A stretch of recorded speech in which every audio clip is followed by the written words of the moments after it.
You're listening to the My Simplified Life podcast, and this is episode number 75.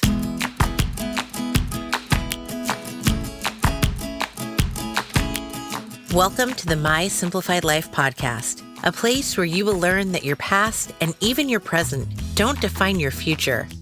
Regardless of what stage of life you're in, I want you to feel inspired and encouraged to pursue your dreams, simplify your life, and start taking action today. I'm your host, Michelle Glogovac, and I'm excited to share my stories and life lessons with you while taking you on my own journey. This is My Simplified Life.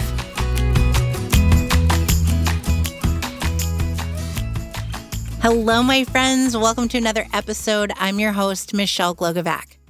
Stress is a word that we hear a lot, and even more so since last year when we had a major election and we are still in the midst of a pandemic. But what exactly is stress, and what are the best ways to combat it? Founder of the Stress Less company, Carlee Myers, is teaching female professionals how to manage stress and overwhelm in order to find more joy at work, home, and beyond. This conversation is a dear one to me because Carlee and I started our chat about stress and what its real definition is, and then I asked her about her journey and how she decided to help women with the stress in their lives. Carlee's journey is extraordinarily unique. It's profound, and her method and strategies are nothing short of life-changing, including her own.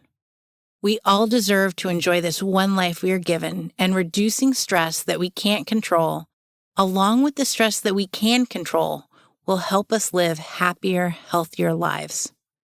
I hope you love learning more about Carlee and how you can make a difference in your own life. Hi, Carlee. Hi. How are you? I'm so excited to talk to you because everybody's feeling stressed these days. Probably 90% of us. I think it could be even more. Can you please take a moment to introduce yourself to everybody? Yes, absolutely. So I'm Carlee Myers. I'm the founder of the Stress Less company. And what I do is I help female leaders who are overworked and exhausted find that sense of peace and freedom that they desire. Do you find that the word stress is something that we're using more frequently now than we did before? Yeah, I think it's one of those words that we bring up as like a dark humor word. It's like a joke. You're like, you do stress? Oh, I need stress. Secretly crying inside, kind of one of those words. So what is the true definition of stress? Because I know as a mom, as a business owner, we can use the word, I feel so stressed. It's because I've got so many things to do. But what's the true definition of stress? Actually, there are probably hundreds of definitions of stress out there. The therapists, psychologists, even stress management experts in the industry don't seem to agree on a singular definition. But in my work and the work that I do with my clients and the type of work that I do that just kind of resonates with me, my favorite definition of stress is a condition experienced when a person perceives that the demands exceed the resources that they are able to mobilize. And all that is basically jargon for saying, I believe I can't handle it. I don't have what it takes. I like your definition because it sounds nicer than just I don't have what it takes. Yeah, it's nice to have something more formal. It makes you feel a little more competent or something. This question just popped into my head because I feel like I hear more and more that our children are stressed. And I know you work with females, but is that something that is becoming more, I don't want to say popular, but more prevalent? Yeah, I think it's always been prevalent. We are, as we record this, living through a pandemic. And so I think that has definitely raised stress levels in all demographics, all areas. But the reason that I ended up getting into the line of work that I'm in today is because of an experience I had when I was 12 years old and how that brought me into adulthood. So I would say it's definitely impacting people of all ages. And so what do we do about it? Since we are during a pandemic, I've always worked from home, so that wasn't new. I have my kids at home with me. That wasn't new. My husband worked from home, but now we've got distance learning mixed in. So I became a homeschool teacher per se. And a time when I thought that I was going to have at least 20 hours a week to myself, I have even less time to myself. So what do we do to combat that? Yeah. So there's a couple things that we can do. And I will share that every single one of my clients actually goes through this thing called the stress less method. And it's a unique methodology that I developed that can really help us find that true emotional freedom. But, you can start with just the first step. And this step actually usually surprises people when I share it. But that first step being to deepen our spiritual understanding. And what I really mean by that is that most folks, when they come to me with a laundry list of stressors, things that are driving them crazy, things that are making them overwhelmed, whatever. And so oftentimes, most of that list, at least 2/3 of that list, is filled with things that are completely outside of that person's control. Oh, So, yeah. So, for instance, the global pandemic, really out of our control, what's going to happen. right. If we're in the United States, the presidential election that just happened, really, for the most part, out of our control. Who's going to act a certain way, do a certain thing? How is my kid going to react when blank happens? A lot of these stressors are kind of in response to how other people are going to behave, which is something that we absolutely can't control, or what's going to happen to society at a larger scale. Again, something that we can't necessarily, there are aspects of it, but for the most part, we can't control. And so step one, deepening your spiritual understanding, is all about being able to, well, first of all, figuring out what spirituality even means to you. So for me, the way that we define it at the Stress Less Company is spirituality is the undefined thing that leads us from a state of struggle to a beautiful state of mind. And so that can be I'm anything. loving this. This is a great way to start my morning. Right? Really grounding. But yeah, and so step one is really about figuring out what that is for you and how that could serve you. Because once we figure that out, then we're able to say, hey, God, hey, universe, hey, beautiful tree in my backyard, hey, whatever, a higher self, whatever it is that resonates. Hey, spirituality, spiritual thing. This is out of my control. It's not my job, not my monkeys, not my circus kind of thing. And we're able to then say, hey, can you handle this? Because again, not my circus, not my monkeys, not my stuff. I'm not supposed to be worrying about this.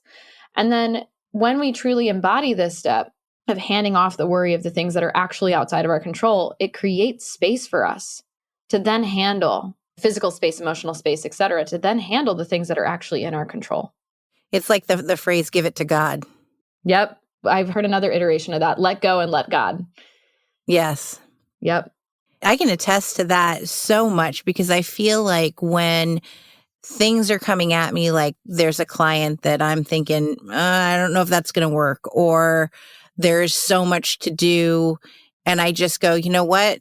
I will handle it. It will get better. And I kind of put that positive spin on it and just believe in it. And that's another form I think of, hey, give it to God. Somebody else take care of it. It always works out. Yeah. And actually, what you're doing there, in addition to working this first step of deepening the spiritual understanding and doing that handoff, is you're actually using the power of the two different types of stress. So oftentimes when we talk about stress, we're talking about this thing called distress, which is, that's where you hear all the crazy stuff, the symptoms, the body, the tight shoulders, the headaches, the irritability, cardiovascular disease, all that crazy stuff. That's usually associated with distress. And then we have on the flip side, this thing called eustress, and, stemming from the word euphoric or euphoria. It's the good stress. And so the only difference between distress and eustress is the label that we're putting on the stressor, the way that we're perceiving it. Now, typically, distress is associated with bad things like losing a job or having a tough client, or there's a variety, getting a divorce, it depends, the scale is kind of ever shifting. And then on the other side, you have eustress, which is usually associated with things like getting a promotion, closing a client, getting married, having a kid. All of those things are stressful, and they could really put you at the wall, at risk of being not able to handle it or having that feeling of I can't handle it. But the only thing that really is the difference between these two is how we perceive it. And so when you share, you're like, I want to put a positive spin on this, you're actually switching from distress to eustress. I'm ahead of the game. You're I had no idea. Yeah. But here's the really interesting thing about those things is that when we're in distress, when we view the stressor as a bad thing, what happens physiologically in our body is that our blood vessels actually constrict. And so the blood's having a little bit more difficulty getting through the body, which means our body's kind of fighting itself to rise to the occasion. But when we're in eustress, our blood vessels actually expand. And so the blood's able to get through our bodies, to our muscles, to our brain, wherever it needs to go. And our body's then actually 110% serving us to rise to the occasion. So it's a really powerful tool to know about and to consciously implement. That's so fascinating because as we know, stress, it involves our body, as you said, and all of the negative impacts that it can have. So to be able to mentally switch that and benefit health-wise is truly incredible. Yeah, it's absolutely life-changing. And yet it's so simple. It's one of those things you're like, wait, what? How did I not think about that? And I think we've all, at least I've been in the place where someone's been like, oh, just change your perspective. Just put a positive spin on it. Just whatever. You're being too negative or whatever the statement is. It's all about your mindset. Yeah, it's all about your mindset. I think I've rolled my eyes the whole way around earth when people have said that to me in the past, Oh, yeah. It's that whole woo-woo thing, and I don't know what your background is. We need to talk about that too. But I come from the corporate world where mindset wasn't a word. All of these things are completely foreign to me. Nobody in the world would say to a salesperson, you should work on your mindset when selling jet fuel. That's not what they say. Yeah. And what's wild is that it's probably the foundation of what may need to shift for many sales folks. I work with a company right now. I do some corporate work and I work with the employees. And I was recently hired probably 6 months ago by a company who had a few sales reps that were underperforming. And they were like, teach them sales, teach them sales, teach them sales. And I said, let me have a conversation. Let me just talk to them one-on-one. And it literally had nothing to do with the tactical part of sales, the training of sales. And it had everything to do with their perspective of sales, that they were being pushy, that people didn't want to hear from them. That's all distress talk. And when we were able to shift from eustress, sales skyrocketed. They ended up producing way more. And it had nothing to do with the tacticality. So mindset, oh my gosh, you could get me going on mindset and sales.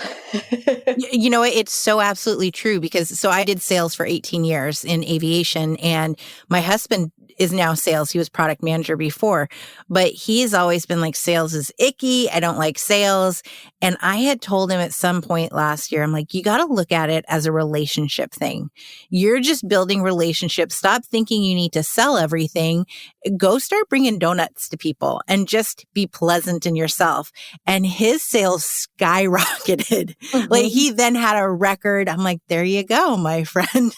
Mm-hmm. It's not about feeling like you're selling something because it will come naturally. It's more to me about the human connection and the relationship. And it makes you feel better as someone who's selling something that you're not just in it for the sale. You're in it for a relationship. 100%. 100%. So how did you get into this? Oh, I think you just opened a can of worms. Great. Let's do it. Bring the worms. Yeah. So I actually ended up starting the Stress Less company because of an experience that I had when I was about 12 years old, believe it or not. And when I was about 12 years old, things weren't working out between my parents. And so they separated. And as we do, when we go through breakups, separations, divorces, whatever, when we feel ready, we start dating again. And that's exactly what my mom did. Long story short, she ended up dating a bad apple. And she, a few months in, realized, hey, something's off with this guy. I'm going to call it a day. I'm just going to say, hey, it's not you, it's me. She broke off the relationship. And what happened is when I was 12 years old, as a result of that, a man was actually murdered in my home and my mom was shot 3 times. Oh my gosh. Yeah. So talk about a can of worms. So it turns out that ex-boyfriend, he hadn't moved on and he wasn't ready to. And when my mom got another boyfriend, he couldn't handle it. And so my mom, who wasn't supposed to survive, did. And she actually, if you saw her today, you would have no idea. All she has is a pair of reading glasses and a slight limp. That's it. But while my mom basically made a full recovery, I ended up struggling for a really long time. I struggled with the symptoms of PTSD, with stress, with night terrors, with jumpiness, you name it, I was probably struggling with it. And it took me about 5 years or so, maybe a little more, before I finally got the courage to open up with folks around me and say things like, hey, I'm feeling kind of stressed. I'm feeling a little overwhelmed. I'm kind of struggling right now. Boy, did it take me courage to say I'm struggling. Mm-hmm. And I asked people for advice. And it was like clockwork. I got the same 5 or so responses every single time. Hey, Carlee, have you tried therapy? Have you tried yoga? Have you tried meditation? Have you tried changing your diet? When's the last time you hit the gym? All of that. Well, yoga should definitely help a 12-year-old who's seen what you've seen. I mean, that is definitely the response I would consider appropriate. Very helpful. Very Yeah. helpful. Yeah. And so, but here's the reality. The reality is that I was so desperate for change that I was throwing anything and everything at the wall to see what stuck. And so I had tried all of those things. And from my perspective, when I finally opened up and I asked people for advice, it was kind of like, no, Sherlock, come on. Give me a break. Who do you think I am? Do you think I've been living under a rock for the last 12 years of my life? 15, I think at that point I was, 18, 19. Where do you think I've been living? And some of the stuff, I do want to be clear, some of the stuff worked a little bit, but some of the stuff didn't work at all. And as a result of just kind of continually showing up and doing things that I knew didn't work for me, and because, I thought, hey, it's working for 80% of the society, there must be something wrong with me, or I must be doing something wrong here. I just got to keep trying. But because I kept showing up and doing the things that didn't work for me, I ended up struggling for 10 years. And it was around the 10-year mark, maybe a little bit longer, where I finally figured out what worked for me. And at that point, I was relieved, but I was also really pissed off. I was not very happy because from my perspective, I was like, are you kidding? Why isn't anybody talking about this? Why isn't anybody talking about the fact that there's no one size fits all when it comes to stress management, when it comes to mental health? And so I threw a temper tantrum. I'm not going to even lie. I was upset. I threw a temper tantrum. And then finally, when I was done throwing my temper tantrum, I had this realization. And it was, I'm supposed to be the one that's talking about this. And so here we are. What a journey. What an incredible story. And for you to take what happened and turn it into a way to help other people, it's absolutely incredible. It's what I hope everyone in the world can do to change the world. I'm a firm believer that we all have a story to share that can change someone else's life. And you are truly the definition of doing that. Yeah, thank you. For me, it really comes from a place of what's that quote? I walked in the valley of the shadow of death kind of thing. And I feel like that's kind of an exaggeration, but I felt the heaviness and the feeling like I've tried it all. There's nothing left. I remember specifically, to give you an example, I remember having one of the worst night terrors of my life up to that point when I was in high school, and waking up, just crying, shaking, terrified. I get the courage to pick up the phone and I call my high school boyfriend of all people. And I'm like, I need you here and I need you here now. And the knight in shining armor that he was, he jumped in his car and he sped over and he came in my house and he found me crying in the stairwell. And I just looked at him and I was like, if this is what sleep is, I never want to sleep again. I don't want to do this. And feeling like there were no options, that was it. I've tried everything. I'm stuck like this. It was so heavy, so dark, so difficult. And I thought, if there are other people out there thinking those same thoughts, that's not okay. There needs to be a conversation about this. I couldn't just sit quietly in a corner, doing the things that worked for me. And so then at what point did you launch your business? Well, it took me a while, I think, as many entrepreneurs. I went through my own journey. I went to college for art because at the time I kind of had a smaller worldview in that I thought that art was going to be the thing that saved many people, this kind of artistic approach. And very quickly, as I was studying art as it relates to meditation and mindfulness and mental health and all of that, I realized that this was just one piece of the puzzle. And so it took me a few years for me to say, wait a second, this is not the whole puzzle. This is something broader. So I finally started my business about 5 years ago, actually. And something that you've said that really hits for me is that you reached out to other people. You asked for that help. You acknowledged your struggle. Do you find that many people aren't acknowledging it and being open about it? And that's why people they're stuck where they are. Yeah. There's a reason that the anonymous programs, their very first step is oh gosh, I'm going to butcher it now, but it's basically admit that you got a problem, right? Because you can't change anything if you're not willing to acknowledge. And I was the same way. I will admit, like, in some ways that I was like, no, I'm good. I don't need help. I don't need support. I don't need this, which is why I didn't reach out for a long time. Combination fear, combination of denial. But yeah, I would say I see it a lot. I think there's definitely like folks that are pretending that it doesn't exist. But I would say more so what I see is that we minimize our experience. We minimize our feelings to say, well, there's moms out there that are all struggling with this, or there's business owners across the United States that are struggling with closing clients, or we just oftentimes will minimize our experience of our stressors and not really acknowledge. It goes so much further than being a mom or a business owner. Yep. I think this past year, I've been kind of open on the podcast of going to therapy and going through my childhood. And there's a lot that I didn't acknowledge until recently. Yep. And I did minimize it. And I think that's something that unless you go, you know what, maybe I should talk to someone and let's just really talk it out. That for me was the affirmation of, yeah, you know, shit happened. Yeah. And you've made it, but you have to acknowledge that. And it's freeing. 100%. And what I would say, you know, for those that are listening, and that's great, but how do I stop minimizing? You know, one of the things that I have my clients do, and this is kind of a shortened version of what I have my clients work through, but is we'll start by writing out everything that's stressing us out, everything that's bothering us. And of course, also writing out why that thing is bothering us or stressing us out.